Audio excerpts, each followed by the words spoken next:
Hello, fellow RVers and future fellow RVers. First off, let me apologize if there's noise. It's because I'm near a road right now. But today I want to show you some things that are important to have as an RVer. So my last episode was about things that you needed as an RVer. And of course I said, the first thing was an RV, the second thing you needed was money, and really the third thing you needed was a good attitude, because things will go wrong and you'll have to adapt, improvise, and overcome. And today I want to be a little bit more specific about things that you should have getting started RVing. And these are all things that I have. Let me say up front, none of this is sponsored. I'm not paid to recommend any particular brand or item. I get no compensation from any of the product manufacturers. And if you look at the description below, you won't find any links to any of these items, because if you want them, you should be able to go and find them at a camping store, an RV store, online. You'll be able to figure it out. And as you see what we go through here, I've been accumulating this stuff since probably about 2014. So I didn't go out and do one great big purchase. A lot of times when you do purchase an RV, I've been to places that give you like a gift certificate of a couple $100 to buy things in their store that you would need. So you could prioritize your wants and use that to purchase items for your RV. So this is going to be probably a little bit long video, because I'm going to walk you around and show you things, show you examples of how we have used these items. And oh yeah, if you find this video useful, please like and subscribe. Both are free to you. It costs nothing to like the video, and it costs nothing for you to subscribe to the channel. But it helps this channel on YouTube with the algorithms and other views. So please watch to the end. Like I say, this will probably be a long one, but it will cover a lot of things that you will likely need with your RV. So here we go. I'm going to turn the camera around and we'll look at the stuff I've got on the table. And these are in no particular order. Like the first thing I talk about isn't the most important thing to get along with your RV, but I'm just going to go through what I have, show you how we use it, and wrap up. So here we go. All right, first thing here, well, there you go. See, there's the RV, right? You need the RV to get started RVing. So there's the Class A.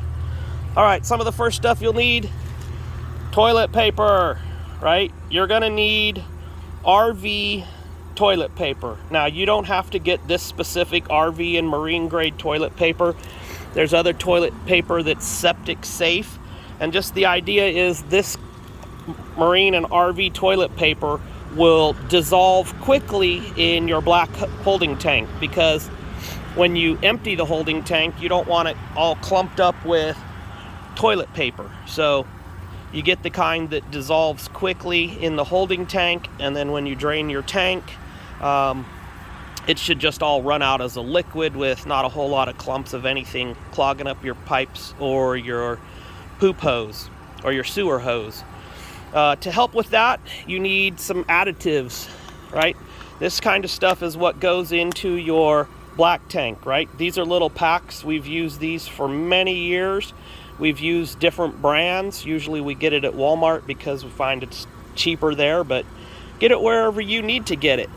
All right, and you just drop a pack of this into your toilet when you use it, and you give it a flush, and this goes down and it breaks down inside your black holding tank, and it helps break down the waste and the toilet paper. So septic tank safe, you can use this kind. We're kind of switching away from the packs that we've had to more of a liquid. So we haven't used this, but it's the exact same concept. It's the same manufacturer. It does really the same thing, right? You just figure out how big your tank is, how much you're going to pour in, You dump it in there. So same thing, it helps break down the stuff in your holding tank so that it comes out as a liquid instead of as a solid. This we've used in the Class C and the travel trailer. We haven't used it in the Class A yet, but it's a similar concept. It just helps keep odor coming out back up through like your kitchen sink. So you drop this down in, and what it helps do is deodorize the gray tank, and it helps dissolve grease and sludge in your gray holding tank.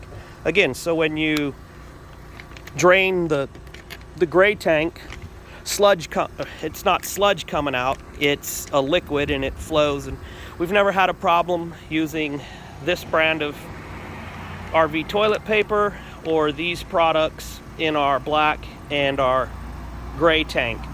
Now this we have used in the Class C. We haven't used it in the travel trailer or the Class A, but this is supposed to get in and clean the sensors. So you hear a lot on videos about how your holding tank sensors don't work. We have been fortunate, I guess, because the travel trailer sensors work, the Class C sensors work, and maybe it has to do with the fact that every now and then we drop in this sensor cleaner and we let it sit for the 24 hours recommended right there in the tank. And again, we've not had a problem with our tanks, the tank sensors not working. So we've used that and it's worked. All right, that's kind of it for the stuff that goes in your tanks, your additives and your toilet paper. Another thing that we have and use, which you don't see on hardly any of these videos, except maybe this one, is this water tank wrench. And I will put it in my pocket and hopefully remember to show you how it works. But if you're going to drain your water tank, this is a good tool to have, and you'll see why it's bent when I show you how to use it. So I use this at least once a year when I drain the water tank, the hot water tank, to do the winterization. So I'm going to put this in my pocket, but this kind of wrench you probably need. You'll see the hex here on here. One's a 5/16, one's a 7/8, because the plugs that go in your water tank may be a different size, and you want to have the correct size. So another thing that I've talked about, and I'm going to pick this up because I don't want it to blow away, a list, right? So the Class A is new to us. So I wrote down a list of things that I needed to make sure I do before I go ahead and try to drive away in the Class A, right? You got to put the jacks up. You got to do all this stuff on the list. And then I remembered after we went somewhere that, I got to remember to turn on the refrigerator freezer inverter while we're driving so that the house batteries keep the refrigerator and freezer working. So that was an add-on when we went and actually used the Class A the first time. I also wrote down on there, and I averaged up, right? How tall it is, how wide it is, and how long it is. And each of those, like I said, I rounded up just to be sure. I don't want to be hitting any bridges.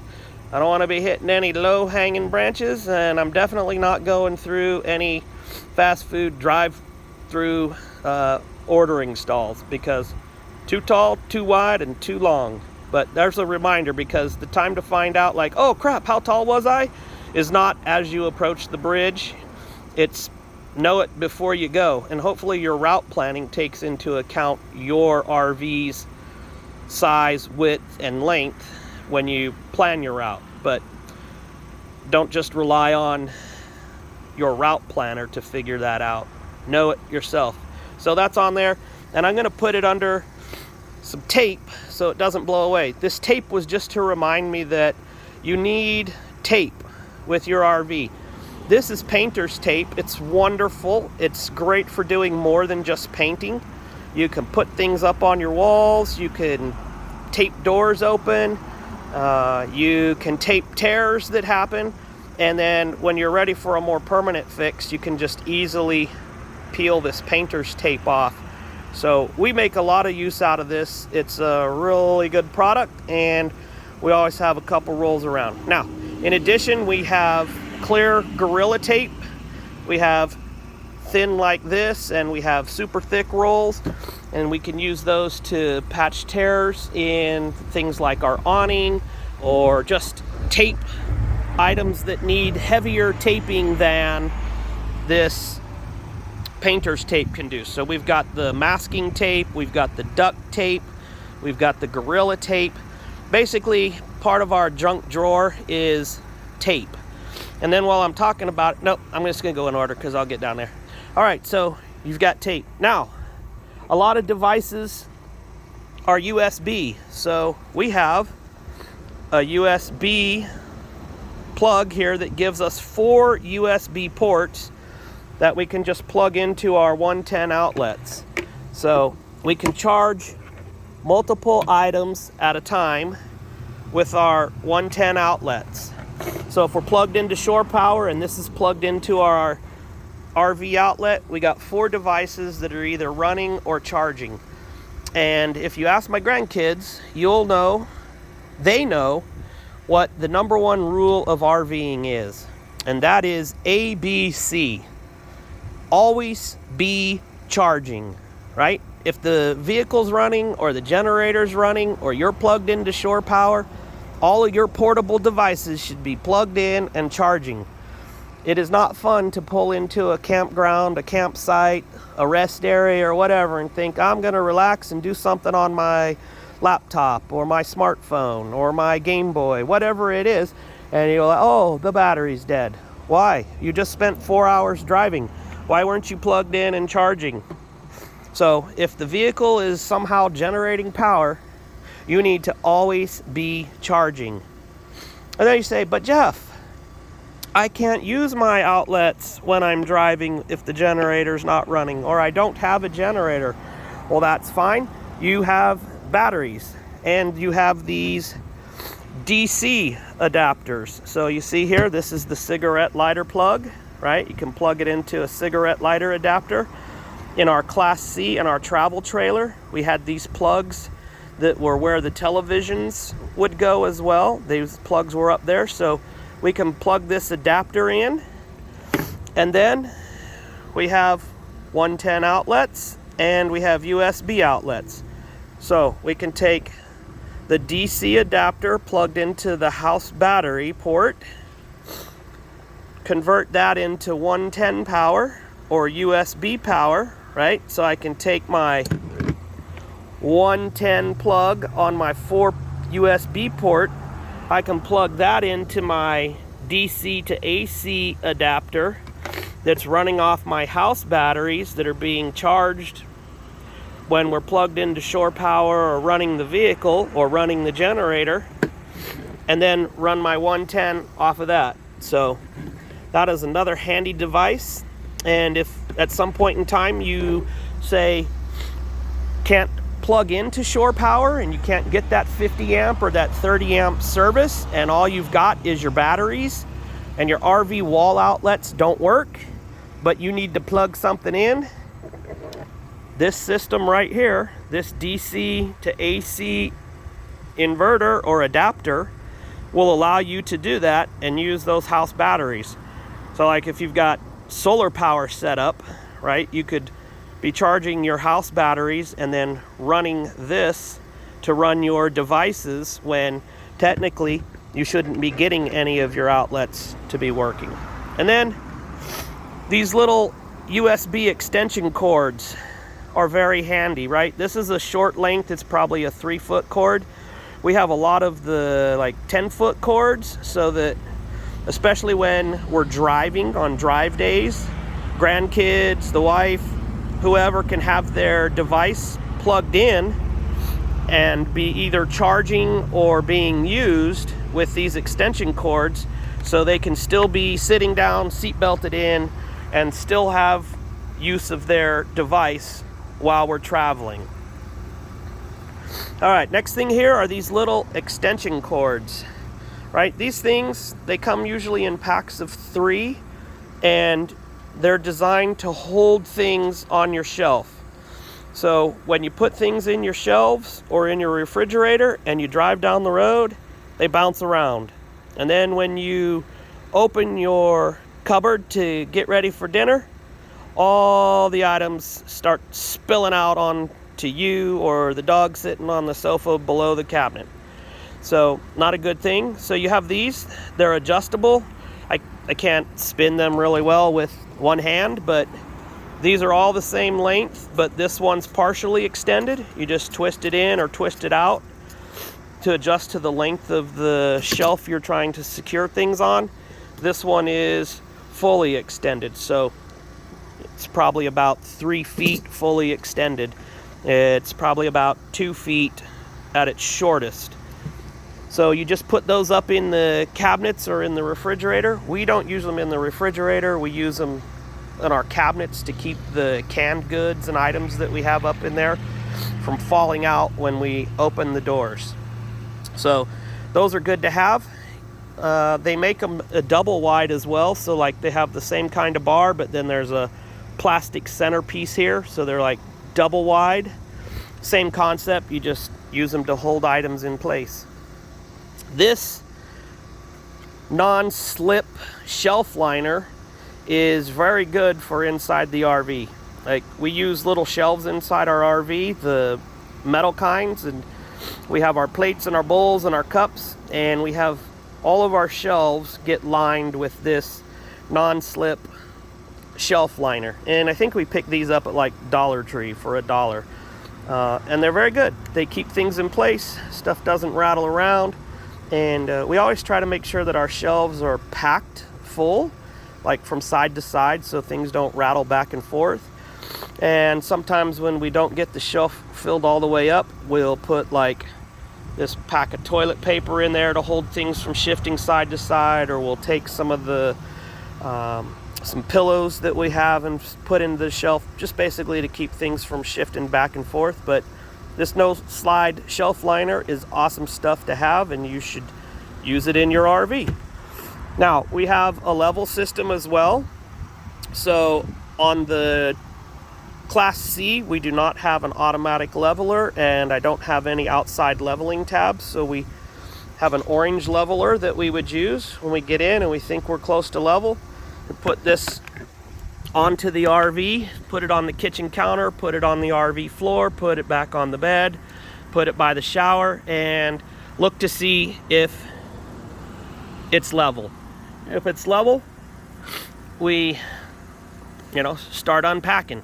But if it's not level, then I'll show you leveling blocks and how we go about using those. But if you have an automatic leveling system that you use, you might not need this. And if you have outside levelers, which I'll show you what I'm talking about when we get over to the travel trailer, you might not need this. But we always have one. I still have one in the Class A, even though I have this automatic leveling system on it. Maybe one day it doesn't work and I need to figure out if I'm level. So it doesn't take a lot of space. It's easy to carry. We bring it. Now, you'll need a tool bag, right? So this is not an everything bag, but it's more kind of a junk tool bag over the many years that we've had it. But we keep a tape measure. We also have a smaller tape measure because a lot of times you need to measure your shelf and say, how deep is it? How long is it, right? Because you want to put something in it. These are extra parts for battery. One time we had to replace battery terminals, and so this is leftover parts from doing battery posts that we had. Large bungee cords, because sometimes you need to strap things down. Clamps, because sometimes you don't have enough hands to hold everything.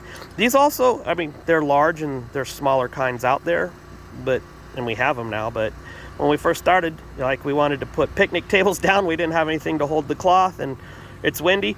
We had these clamps, so we clamped the tablecloth to the picnic table. We don't need to do that anymore, but it's there. Pair of pliers, pair of screwdrivers, some vice grips. These, forget what they're called. I don't know, tie-down straps, we'll say for now. But these little tie-down straps, they come in very handy for securing things. So we have This is the medium length size, and we'll recycle them too. There's a long size in here that you can see it curves around, but we use those a lot. A little rope in here for tie down. There's a chain for an old Jeep, and then of course the screwdriver. And the neat thing about this kind of screwdriver is it's compact. So for size and weight, we try to get tools that are either multi-purposed or compact like this to take up less room. So you're going to need some kind of tool bag.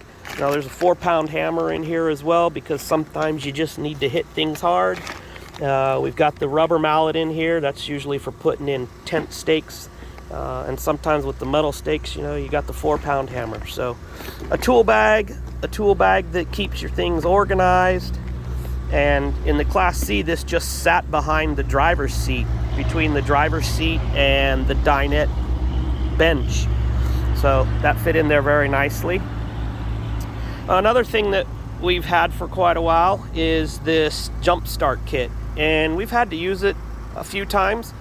Mostly we end up using it to jump start other people's vehicles. But you plug it in the back, you charge it at the house or wherever. It's got the DC port and the USB port that can be used. It's got a light on it. Turn it on, turn it off. You can check the battery status. This one's been in the back of the truck for a while, so it needs to get in and get charged. It's not fully charged. Well, the green light comes on and goes off, so it's near fully charged, but not all the way. Like I said, we usually end up using this to jump start somebody else's vehicle, because in our Class C and the Class A, if the engine battery has gone dead, we can jump start using the house batteries with the emergency start system. And we've had to do that, I don't know, once or twice in the many years that we've owned the Class C. But this comes in very handy for jump starting other people's vehicles that have gone dead who don't have that with them. I've talked a lot about tires. So one of the things that you may want to have is a tire repair service. I think ours is through Good Sam Roadside Assistance. And we end up using that almost every single time we take the RV out on a trip. So even though we check the tires, we check the air pressure, just driving along for whatever reason, like the last tire I had to replace, we hit a huge pothole in New Mexico. It didn't blow the tire out, but it knocked the tire cover off, or the hubcap. It knocked the hubcap off, and I watched that go rolling across the road. But the next day while we were going down the interstate, that tire blew out. And so we always end up calling the tire repair service, and they send the repair truck, and they jack the RV up, and they replace the tire and air it back up and take the old tire with them. So it's very handy to have a tire repair service. The tires, at least through that repair service, are pretty dang expensive because you have to pay for the tire. But it saves me from carrying the jack and the tools to have to do the work myself. And while the rain is pouring down or the heat is blazing down, I can be sitting inside the air-conditioned RV waiting for the tire guy to show up. So that works out really good. But we do have our tire pressure system right here. This one is a Pittsburgh, gotten from Harbor Freight. It's worked well. Clamps onto your battery, right? Positive, negative. You can hook this onto your vehicle battery or your house battery. Then it's got the long stretching cord. It comes with its own tire pressure gauge, so you know how much tire pressure is in your tire. And then you can just flip it on or off. It's got a long cord. The thing that I found with this is, like, when I have this in the with my truck and the travel trailer, the travel trailer tires are too far back. Like, this whole system doesn't really stretch out enough. So what I've done is I've got myself a small 31 amp hour battery, like a motorcycle battery or a go-kart battery. It's not a full automotive size battery. It's just one that I can grab by the handle and easily carry around. It's like about the size of this container here. And then I can just hook these cables up to that and set them right next to whatever tire I'm working on and airing up. So that's come in very handy. We just carry it with us. It works good.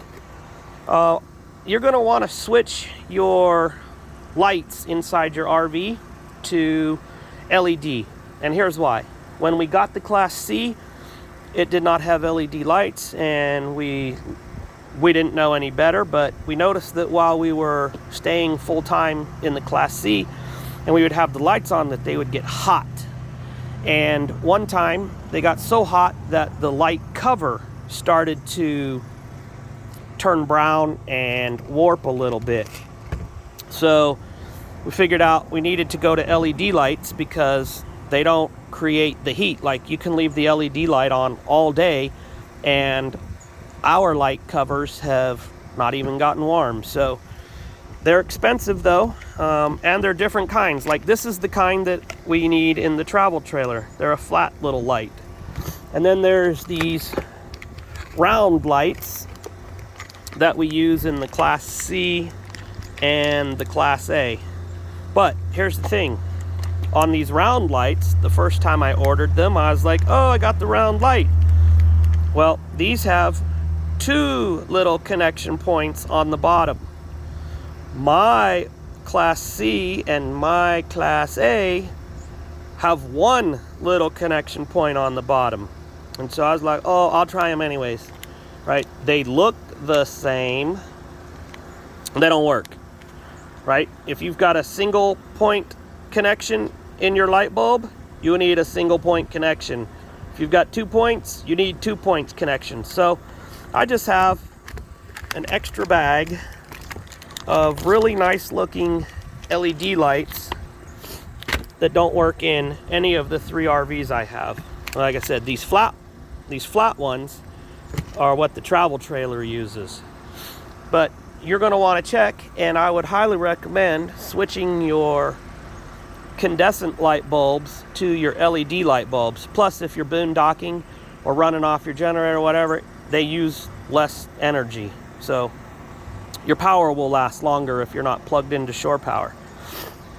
All right, we've got, sealant caulk, good for, this is the waterproof, right? So I use this kind around the showers to keep the showers sealed, because again, they bounce around when you drive down the road.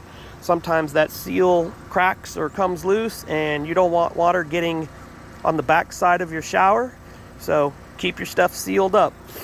Wood glue works good. We've had some bench seats where the bench seat and the screws that hold the decorative coverings have started coming loose, especially in the Class C because it's a 2002. Sorry about the cough, still getting over the cold. We've used the wood filler to fill those holes and re-screw the screws. So we've also got the clear outdoor sealant for around the windows on the Class C and the travel trailer. So you'll need to have that kind of stuff to make those repairs. Darn, sorry. All right, surge protectors. These are a must. You go around plugging into all these different campground power poles, and you don't know what you're plugging into. You don't know what's happened to those power poles in the past. You don't know what the last guy or gal did to it. So you need to plug in a surge protector. This is a 30 amp surge protector, right? We have had several of these, and at one campground, our surge protector blew out like it's supposed to do from wrong voltage at the power post. And unfortunately, you can't go in and just replace a fuse on these. You have to replace the whole thing. Yeah, you have to replace the whole thing, and they're not cheap. So that we bought several years ago, so I'm sure it costs more now. Make sure you get the 30 amp if you have a 30 amp system, or 50 amp if you have a 50 amp system. Now, we've never had a 50 amp RV before until we got the Class A, so I just recently bought this. It's not even unboxed, and I'm not in a rush to unbox it because we're not taking the Class A anywhere anytime soon, and I'm familiar with how surge protectors work, so I'm not gonna be like wowed and dazzled with taking this out of the box. So I'll take it out when I need to use it. What I like about this though is this says it has a replaceable surge unit. So unlike this, when this blows out, it's a throwaway, buy a new one. Supposedly when this one blows out, it's replaced the fuse. And I'm looking forward to that because this was about twice and a half as expensive as this. So I got this on a sale and a discount. So it wasn't as expensive as some people would pay for, but it was still about twice as expensive as this one. But looking forward to using it. Surge protector, whether it's a 30 amp or a 50 amp, I definitely say don't plug in your RV if you don't have a surge protector, because you don't know what's gonna come into that RV, and you don't want to blow your RV out with bad electrical power. So get that, and that still costs a lot less than that, right? That costs way more than those. Use these to protect these. All right. Little heaters. We use these, we camp in the winter. This just plugs into the 110 outlet. There's many a version of these that you can get, but we use these to augment our heat inside the vehicle. These we've used inside the Class C, especially when we were full-timing. This is about a mid-size version of one we've used. We also use the kind that you can put in your house and heat a room with. You know, it has a little fireplace-like ambiance and a remote control to adjust the fake flame and the heat temperature. But the kind that we always get, especially since we have pets, we get the kind that has this little turn-off knob, right? If it tips over, that knob no longer contacts the ground or the surface that it was on, and it automatically shuts off the heater. So if we're gone and a cat knocks over a heater, it's not gonna, you know,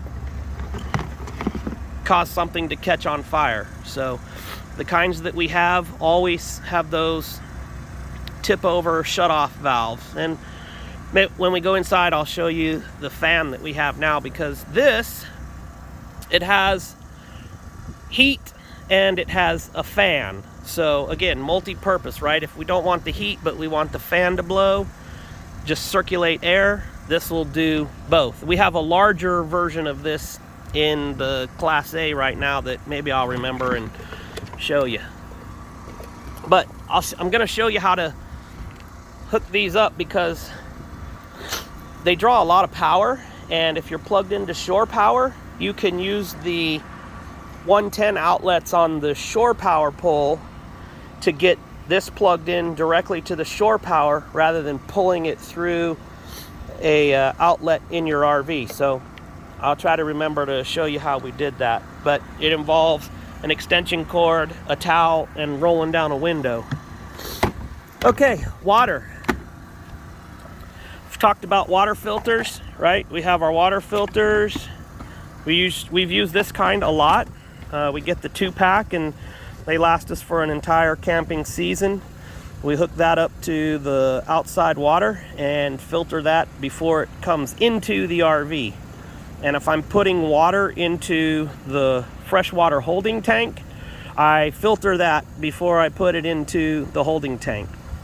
And then you've got the plumber's tape, just helps keep the leaking at the outside faucet down, right? You don't want to be watering the whole campground. You don't need to flood your neighbor's site with water leaking from you. These little flex adapters in here, they usually come with the water filter. We find them to be very efficient to use. I usually hook this end into the camper, and then this end is to the hose, right? It just gives it a little bit more flexibility, but you could set it up however you want. We have extras of these because they come with the filters. And then the Class A now uses this kind of filter. So when I do the filtering of the water for the Class A, we're actually going to be running through 2 filters. This is actually my fresh water box out of the Class A, right? We've got the water filter that I showed you here. This is on the outside, filtering the water before it gets to the RV. And then a filter like this is inside the RV, filtering it even further before we use it. So we don't have a problem with drinking the water in the RV, or showering in the water with the RV, or giving the pets water from the RV, because it's been filtered and now it's getting double filtered. A water pressure regulator. These used to be cheaper than this. Maybe it was just a markup on the price, but this is a fixed kind of pressure regulator. It is set to 40 or 50 pounds. I don't remember which PSI it is. 40 to 50 PSI. So we've got this for the Class A, just haven't used that one yet. And then I had mentioned that you need a lot of hose. So here's that white water hose that I was talking about. Here we've got a 25-foot length of hose that I haven't used. This is probably a 10-foot length of hose that I have used, and I like to keep things dry, so when I've used the hose and drained it out, I just screw it to itself. So keep the water inside the hose, hopefully, and really maybe keep the bugs out, because before, we've had wasps get up in hoses and then they get stuck at the filter. But yeah, and I'll show you, I've got longer hose in the Class A, and it's the same longer hose that we've had for the Class C, and longer hose in the travel trailer as well. Got a pair of gloves. This is a new pair. I wore out the old pair. Only used these a couple times, but they're not super expensive, but they help keep your hands clean when you're picking up water hose, extension cord, whatever you're working on. Why get your hands dirty when you can just put on an easy pair of gloves? I just keep them. They stay in the box, so when I go to do stuff, they're right there. These are the chalk blocks for the Class A that we've gotten. They are large, right? They are big. They are bigger than, they're twice the size of the chalk blocks that we've used for the Class C and the travel trailer. And then here's what I'm talking about, the stabilizing jack pads, right? This is what they look like. Some people put them on this way, some people put them on that way. I'm not 100% sure which way they go. I always thought that the ridged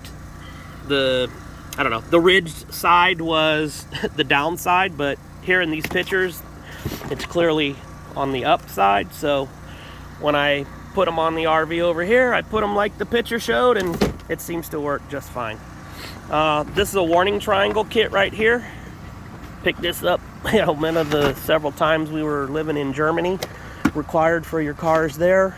But if we have to stop at night or whatever, we can put that warning triangle out while we're waiting on the tire guy to show up. So rag for wiping stuff down.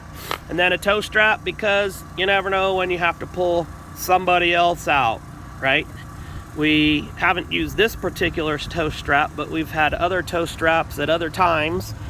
And what we end up doing is pulling other people out who are stuck. So sort of like that jump starter battery, it really gets used for other people more than it does for us. So I'm gonna walk you over, and of course this is I think it's a 120-foot extension cord. We've used it quite a bit. Electrical tape is another set of tape that we have, right? You can see here we've had to do some electrical tape repairs on this at different times. so keep it plugged into itself. If the little cord's a little bent on the inside there from, I don't know, getting yanked on wrong. But and this is not a regular like household cord. This is a heavier gauge so that we can run the electricity like to those heaters I had for you. We can run it a long distance if needed, and it's not going to get hot and melt like your household. So this is a heavier gauge.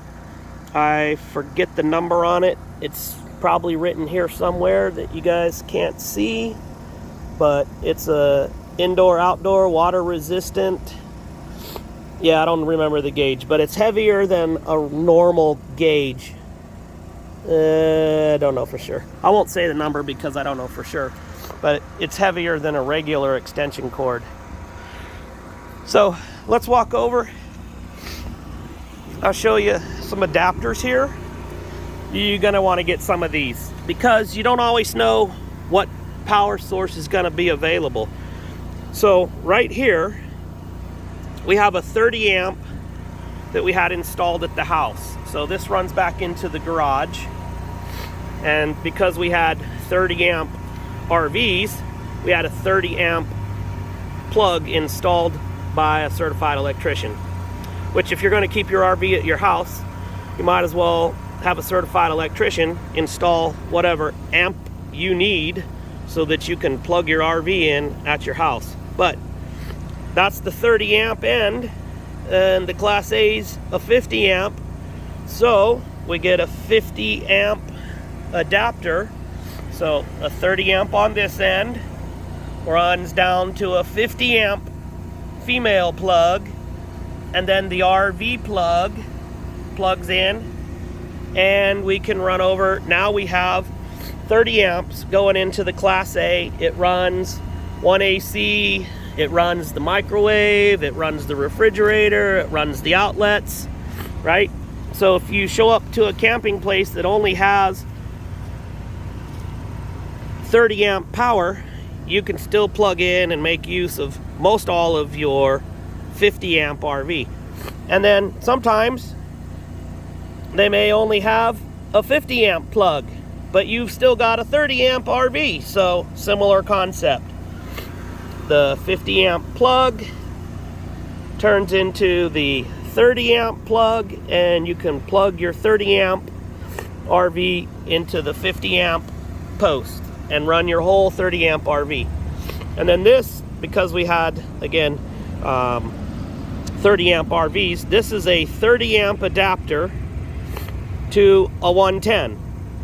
And so you can plug your 30 amp RV in here, plug this into your house outlet, and then run like your refrigerator, right? You're not running your air conditioning off of this adapter plug. You might be able to, you might just run your camp refrigerator, your camper refrigerator off of that. But at least you get a little bit of power in there. So depending on the RV you have, would depend on if you want the 50 to 30 or the 30 to 50 amp adapter.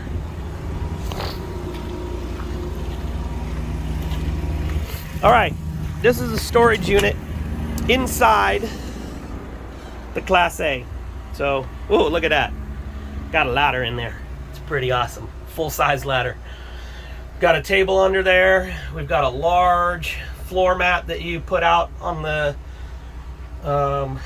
passenger side of your RV to keep yourself out of the mud and the wet, whatever you need. We've used that mat over there maybe twice in years because we just don't generally use it. We've got our outside sitting chairs over there. We've got the outdoor cook stove is over there. Other things like propane for the cook stove, lighter fluid for the campfire, bucket with things like hammocks and stuff in it. We like these, the cat buckets. They work really well for holding things. So Tidy Cat, yeah. There's plenty of storage room. I think I used to have extension cords in this one, but consolidating into the Class A has just given us more space. And then we've got crates. Crates are good for keeping things from rattling around. They're lightweight. Got a bunch of them on the inside of the Class A where we're looking to use the bunk bed areas for storage when the grandkids aren't with us. And then leveling blocks. This is a double wide large stack of leveling blocks. You can see we've used them a lot. Sometimes when you park and you're not on a concrete pad, it might rain and then the ground gets muddy. So these keep you from sinking in, or you can put them in front of your tires when you're driving out and get through the mud. So that works out well. Got a large pipe wrench down here because sometimes you just need a large pipe wrench, which I actually haven't needed that, but we've got it. We've carried it around for years and years. Never had to use it though, fortunately. And then here is the normal hose that I use for the water. Right, this is about I think a 50-foot hose screwed together, right? It's a pretty large hose. And then this blue hose is a heated hose. So if it's gonna possibly freeze and the campsite you're at has water and they leave the water on, because a lot of campgrounds just turn it off instead of having it freeze in their pipes. But if they leave it on, these heated hoses are very expensive. It's got a water pressure regulator. I've got it permanently screwed on, right? This is where you connect to the water source. Then you plug into the 110 outlet right next to the water source at the power post. And this keeps the hose heated all the way back to where you screw it into your RV city connection.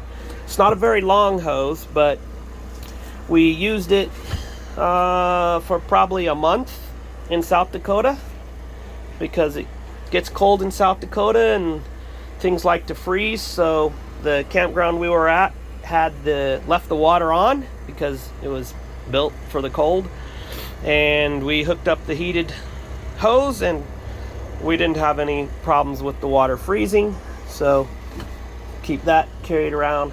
And like I said, I've got other lengths of hose to have to reach. So plenty of storage inside this Class A. It's basically another small playroom for a little kid if you wanted to. But all the things like the toolbox, the tool bag, and the bins that I showed you with stuff, they go back in here. So let's go talk about sewer hoses. All right. Sewer hoses are important. This is where we keep all of our sewer stuff, right? Here's the sewer connection. 1-2 steps, and I'm at my black water hose, the slinky that helps keep your hose flowing down, right? So it's gravity fed. Another cap box with a hose and the connectors down in there. It fits in there just fine. So far I've only needed this one hose with this Class A, but I have the much larger 20-foot system if I need it. So I've got 30 feet of sewer hose, the slinky, and the hose that I'll use to do the black tank flush, etc. Right? Not running drinking water through that. So these things help keep the hose flowing at an angle from the RV to the sewer connection. I do like this clear connection. I usually have my clear connection at the connection right here. With the clear connection here, I can see what's coming out of the black and the gray tanks. A lot of them have the clear connection at the point where you plug into the septic system, the dump site. They have the clear point down there. That works good too. It's just one way or the other, you need to be able to see what's still flowing. So have a clear connector at one or both ends of your sewer hose so that you know when that tank is not draining anymore. And if you're emptying the black tank and it still looks kind of sludgy but it's stopped draining, go in and put 5 gallons of water down into the holding tank through the toilet, right? First, close the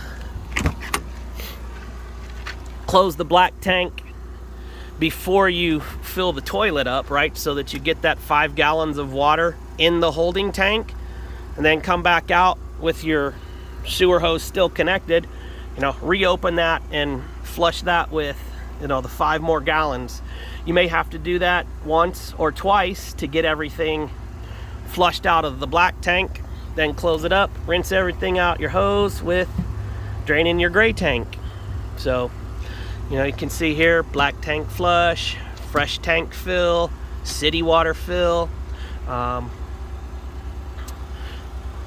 I have this 90-degree neck on the city water fill just to help, if you've got your city water running in. Here it comes up through this hole. You just take this cap out and the hose comes in from the bottom, so I've got it angled to meet the hose right there. A lot of times when we're traveling, of course, we just use the fresh tank fill here, and I'll show you some stuff on that. And there's that water filter I was talking about. So we've got the water filter right there. So our water gets filtered twice before it gets into our RV system. Let me show you here. Here's leveling blocks, right? We've got the automatic leveling system. So here's the 2 legs down, holding, supporting the RV. These jacks did not raise these tires off the ground. Okay? When I leveled the RV using the automatic leveling system, it told me it's too much of an incline, cannot level. So I had to come out and figure out, I think it told me that the rear driver's side tires were not right, but you could come out and when these systems were down, you could see that these tires were barely making contact with the ground. So I got those leveling blocks, right? Stacked them up. There's 2 there and 2 over there. So there's a total of 4 blocks under these back tires on the driver's side, right? There's 4 blocks, and that works just fine. So there's none on any other tires. For some reason, this was just low right here. So we had to raise it up, and then I wanted the jacks to not extend all the way out, right? The less extension, the better, in my opinion. So I wanted to also test out those jack pads that I got. So I placed them down, and they've been sitting here for 3 weeks, a month. Like I said, to me, that seemed upside down. Like, I usually use the flat surface, and I'll show you on the travel trailer how I usually put them in, but the picture showed it like this, so I was like, whatever, I'll try it. And it's worked just fine. I've got them up at the front. We're just sitting directly on the ground because apparently the front was higher than the back. And here I've got 2 sets of pads, and there it's just the one. So it's all level now though, so that works. All right, let's go over here. Here's the travel trailer. Here's how we've got blocks on the travel trailer. See, these are much smaller. They're just little square blocks, and then the wooden blocks on top. I put the plastic down first to keep the wood out of any water that might puddle up where we're camping. And then the trailer tongue. And then here, stabilizing jacks on the travel trailer, the 2 blocks, and then the flat little jack pad. See, I have the flat side up, which is just how I thought they were supposed to go, but maybe they can go the other way too. I don't know.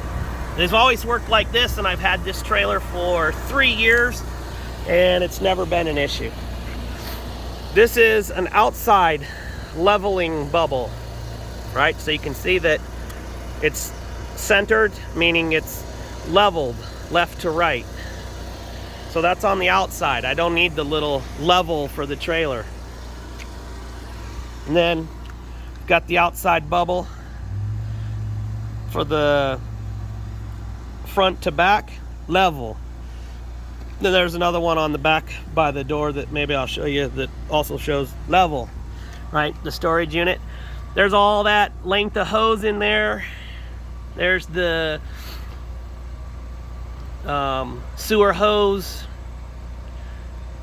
ramp, and then tire covers, right? I've got tire covers for the travel trailer and the Class C. I don't have them for the Class A. And remember how expensive those surge protectors are? I would suggest that you get yourself a surge protector guard. And what this does is it clamps onto the surge protector, and it clamps onto your RV power cable, and then you can lock it. And that that helps keep honest people honest. Like, they don't come and steal your surge protector because they're very expensive. There's another one of those adapters for the 30 amp to the 110.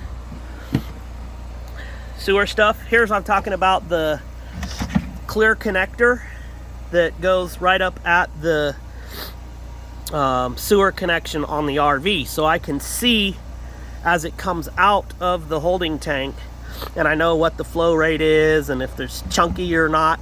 So I've got that.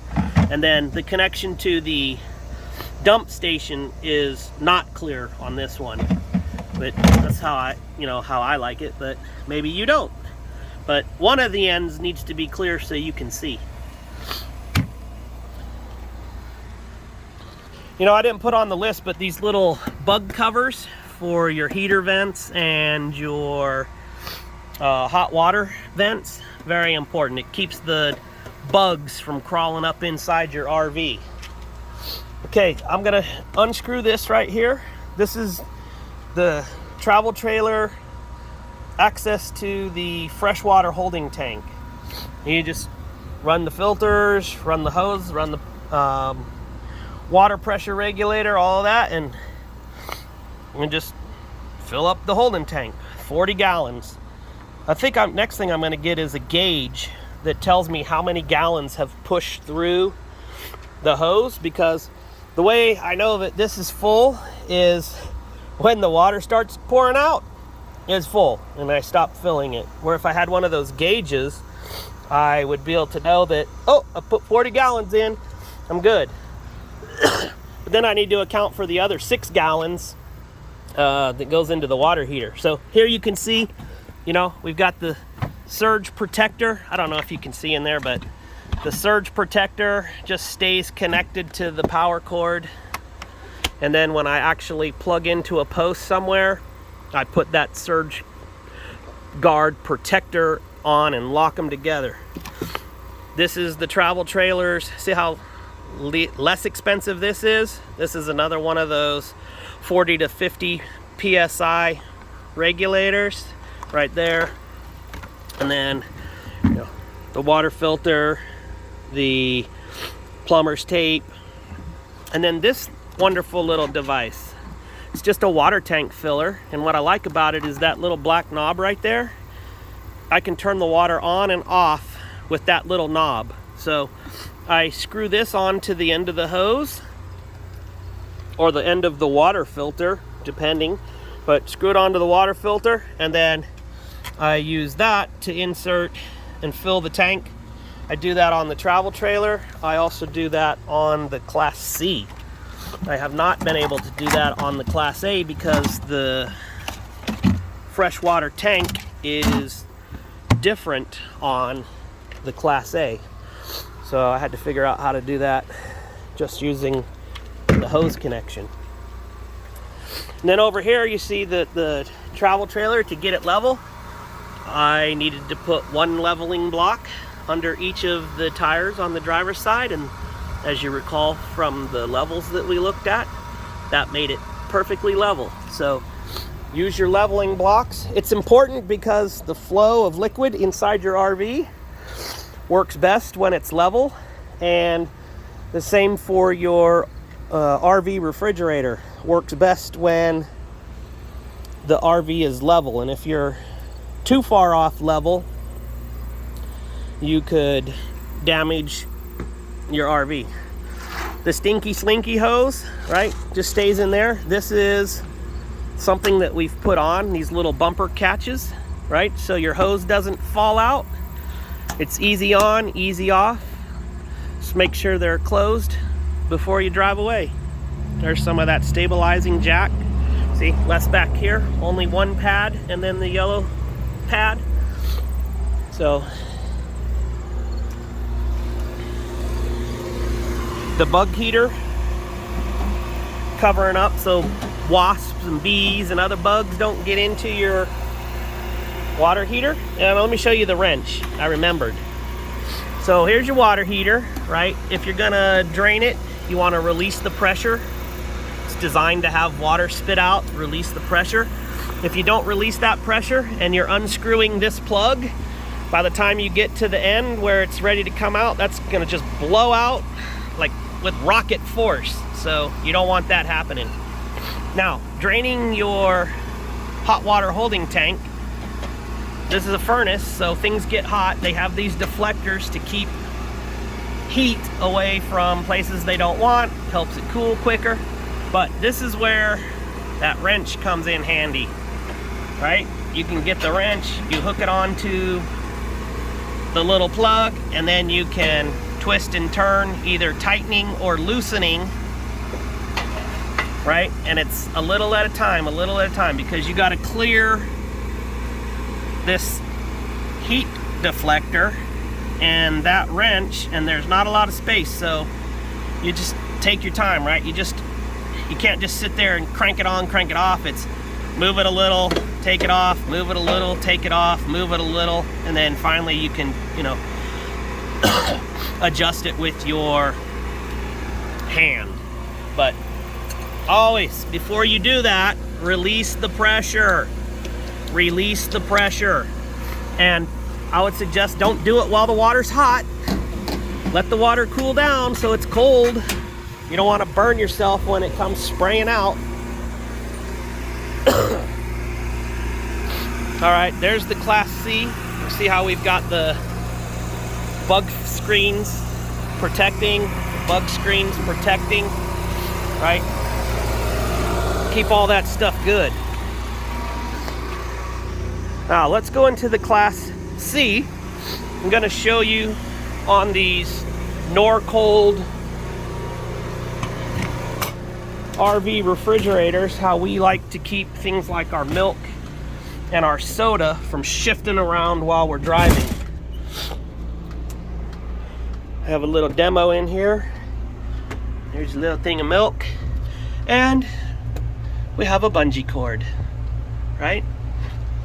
Bungee it onto this side, run it through the handle of whatever you have, clip it down. Now it's bungeed in. It's not spilling around and tipping over.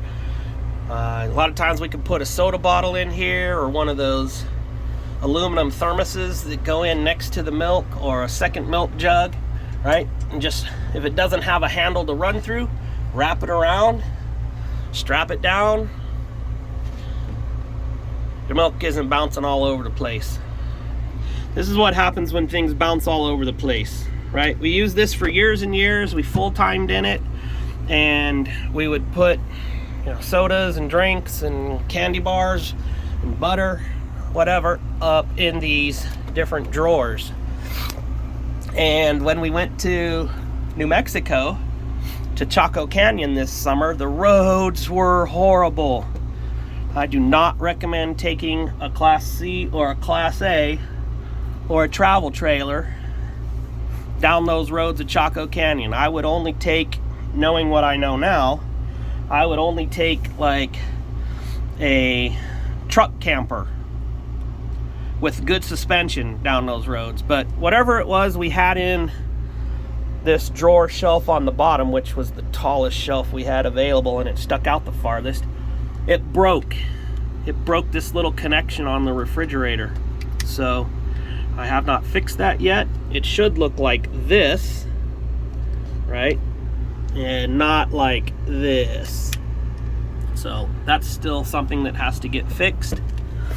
But I wanted to show you how we secure things. So bungee cords can be useful for keeping things in your refrigerator from bouncing around. And you can take those extension poles that I was showing you and you can use them on the sides, right? Connect them from side to side to keep things from falling out. But generally, the shelves, you can see we had the shelves, kept those items from falling out. So we primarily used those poles here in these cabinets. So like right here, connect it, and then right there, connect it, and then when you open your cabinet door after driving, stuff doesn't fall out onto the table or you or the cat sleeping right there. And here's the shelf that we took out of the refrigerator. So whatever we had in there, I don't remember, but the bouncing just broke that corner of the shelf. And here you can see the 12-volt adapter, right? I showed you the 12-volt adapter that we'll plug in there, and then we have the 110 and USB outlets coming directly from the RV battery. So we've got power even if we're not plugged in and the vehicle's not turned on. We can still have power with that DC adapter. So works good. I would suggest you could get yourself a thermostat as well, right? If you wanted to know how warm or cold it is, you get yourself a thermostat or a thermometer and just hang it in your RV. I've had this AC on to cool it down because I knew I was coming in here to show you the milk jug trick. Plus I wanted to run the generator and put a load on it. Every now and then you need to make the generator work. So it's been running for about an hour. I'm gonna go ahead and shut it off while we're in here. With the generator, we found that you have to make sure it's 100% off. Otherwise, if you let go of that, it'll start back up. Another thing that we have that I would recommend you get is something to go over your stove, right? This stove in the Class C didn't have a aluminum like cover on it. So we got ourselves one of these wooden cutting boards that just locks into with the rubber on it. It just locks in to the grill on your stove, and then it's it's advertised as a cutting board, but it works as a really good flat surface. You could put stuff here, like this is where we set the dishes to dry. We have a dish drainer that we can put up, or just have multiple dish draining mats here. Put the dishes up to dry. We create ourselves some extra space by having a sink cover, right? If we need both sinks, just take that out of the way. You got both sinks, but a lot of times we're only using one side of the sink, so we have another space to work on. Also advertised as a cutting board, but works good for more than just cutting. And then for cutting, right, instead of chopping up your good wood, we have these little flexible mats. And that's what we cut on. And I think you can probably see the cut marks on it. I don't know, but it's been cut on many a time. So instead of chopping up our wood, we just have these little flexible cutting mats. And you can see we've got several of them in here. This is the cupboard that we carry them in. They don't go like that. They go up here when the other stuff's stacked in. So still not 100% done with the move out in this camper, but like here's these shelves I was telling you about, right? You can adjust the lengths of them. Like I said, we try to keep the shelves pretty much full so that things don't slide from left to right. But we will eventually get 100% moved out of here.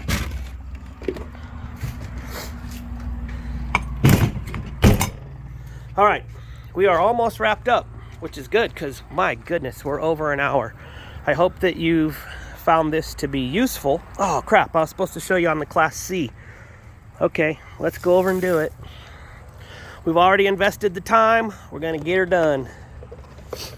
All right, so I told you that we use these portable heaters to augment the heat inside our RVs. And here's how we would do it, right? Oh, there's no good way to get it. How do you do that, Jeff?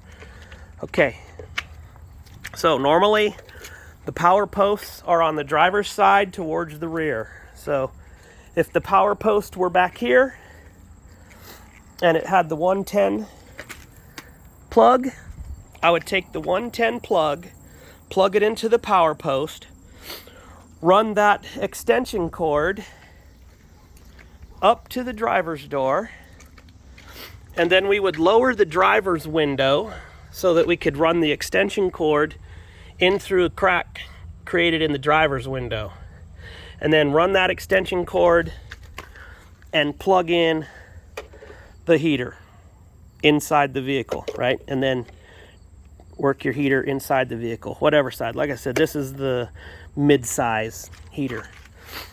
But Jeff, then there's your window's open and the cold comes in. Okay, that would be true unless you took a towel and you rolled the towel up and you put it over the edge of the window, and then when you rolled the window up, the towel filled the gap, and the extension cord sits on the towel and goes into the RV, and your towel fills that gap, and then you have the heater inside the RV running not off of an outlet in your RV, but off of the power pole back there that your extension cord is plugged directly into. That's the last tire that we had to blew out right there, missing the hubcap now. So you could run your heater off of the power post instead of off of a plug in your RV. All right, I wanted to show you some stuff in the bathroom back here, and I said I would show you the other fan as well.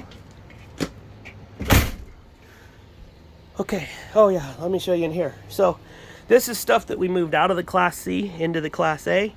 It's stored under one of the benches at the dining table, right? There is a heater. There is a smaller heater. That one we got on sale.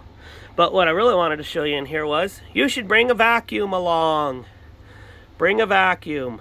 That's a portable vacuum. There's the hoses and the poles and all that.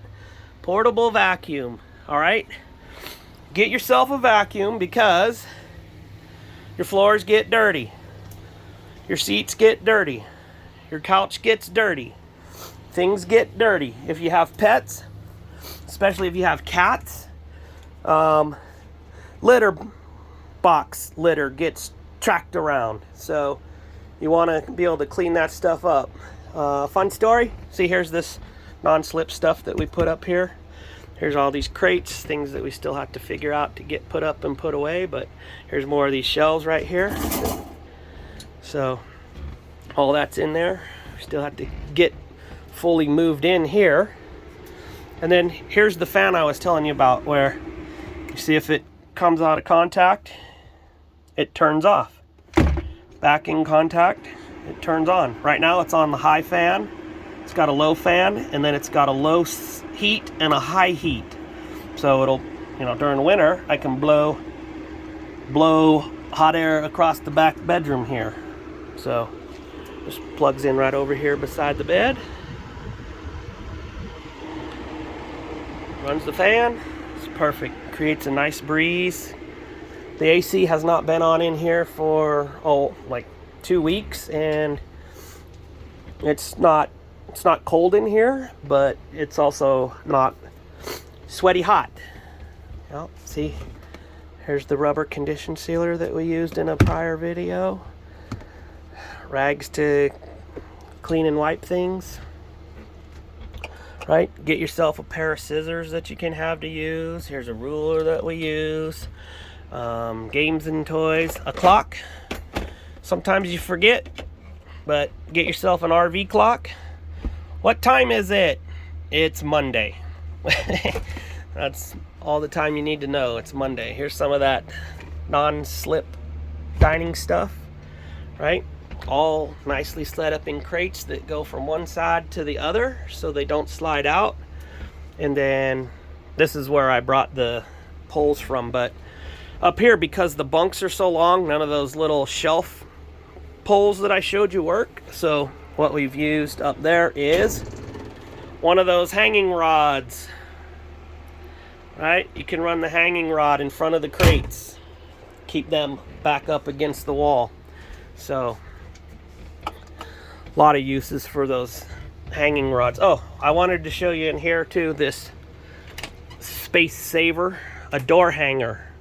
Now in the Class C, right, in the Class C, we had this door hanger on the bathroom wall, and the little flat hooks fit through just fine. But when we put them on the Class A door, they banged up the edge around the door, scuffed it all up. So that wasn't good. Of course, you know, it had already been scuffed up, but stopped the scuffing. So we had to get this different rack, which we're testing out the idea of. It slides under the door easier, and then we just hooked the space-saving, it's for shoes really, but here we have a lot of our bathroom items and some of the medicine items in it, shampoos, suntan lotion, things like that. So, you know, put whatever you want in there, but that saves us a lot of space, and those little hooks no longer scrape up the door, so worked out better for us. All right, well, this says it's been 1 hour and 17 minutes. So I hope you guys have found, there's another thermostat that we got for this camper. It says it's about 87 degrees inside here. So I'm heading back out into the breeze. Oh, you know what? I forgot to tell you about this, the dehumidifier. You want to get yourself a dehumidifier. I emptied this one before we started the video because it was full. So it's very small. They are a little bit expensive, but you know, just plugs into the outlet and then provides dehumidification. So this is filled up a couple times, and then when it's full, you just pull it out and drain it, put it back in. So keep the moisture out of your RV with a dehumidifier. This is the smallest size dehumidifier that we've ever had or used, but it worked really good in the Class C. We have a much larger one that we were originally going to use in the Class C, but it just took so much room that it wasn't really practical. So we switched down to this much smaller dehumidifier, and it works just fine, and it keeps the moisture out of the air inside the RV. So, you know, we try to avoid things like mold, right? Mold is not good inside your RV. And then the last thing I want to show you before we wrap up is this mat. This little mat is wonderful. You can scuff your feet off and then walk in, right? Drag as little dirt as possible into your RV. We use that with the Class C, and now that we're switching into the Class A, we just move that over. The large mat in the back storage area that I showed you that we hardly ever use, this we use like every time. Now, they have obviously this kind that you can put on the ground. We find it to work great. It's never blown away.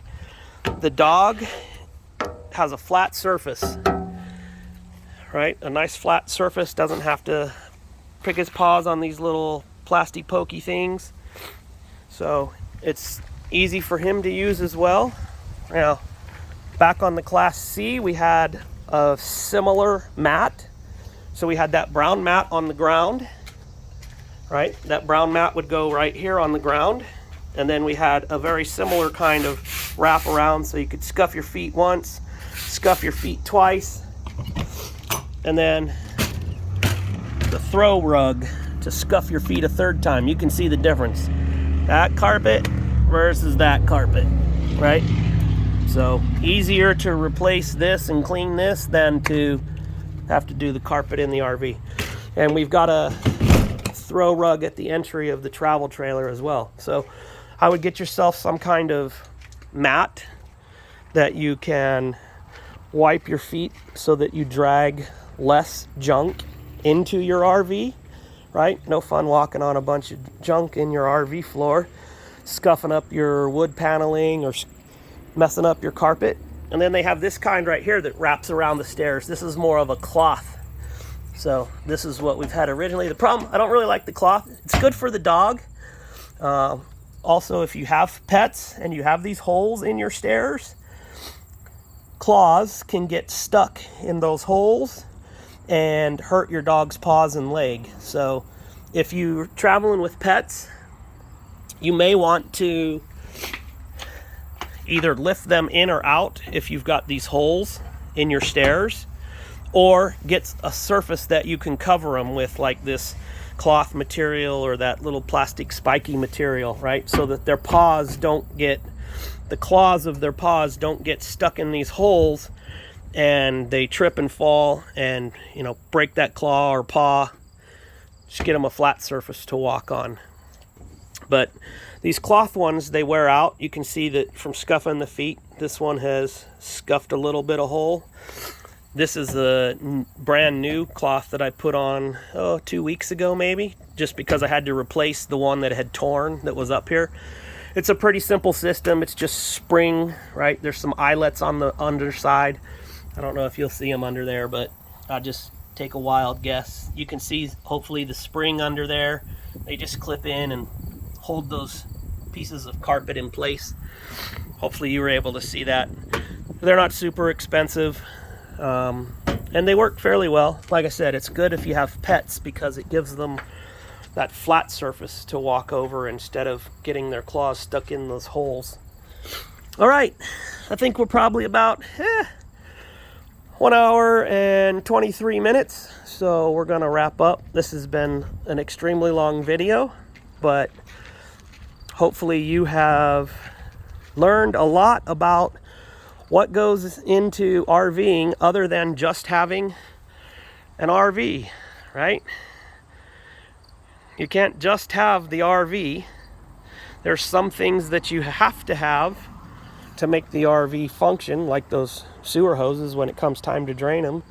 Things that you definitely should have, like surge protectors and LED lights, and then just additives for your tanks, the right kind of toilet papers, and other stuff to make your life comfortable.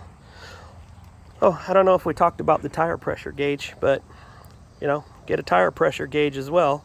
That way you don't have to rely on this tire pressure gauge and dragging out your air compressor every time you want to check a tire, right? You can do that with the tire pressure gauge, and then if you need to adjust the air pressure, get your air compressor.